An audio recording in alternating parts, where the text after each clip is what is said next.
साथियों, अस्सलाम वालेकुम। आज की मेरी तकरीर का आगाज मौजू है सानिहा पेशावर।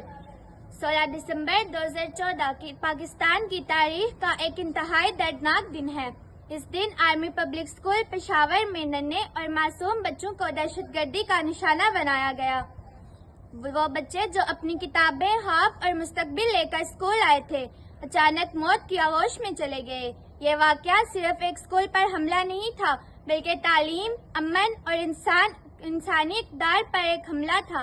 जिस सानहे ने पूरे पाकिस्तान को गमगीन और सदमे में मुब्तला कर दिया, मगर इसके साथ ही इसने कौम को एक पेज पर लाकर ये सिखाया कि हमें सब्र, इत्तेहाद और हिम्मत के साथ आगे बढ़ना है।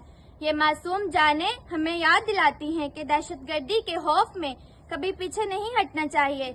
हमें अपने वतन के लिए इल्म, इखलाक और कुर्बानी के जज्बे को मजबूत रखना होगा। आज इन बच्चों की कुर्बानी को याद करते हुए हम ये अहद करते हैं कि अपने मुस्तकबिल और मुल्क को रोशन बनाने के लिए हर मुमकिन कोशिश करेंगे।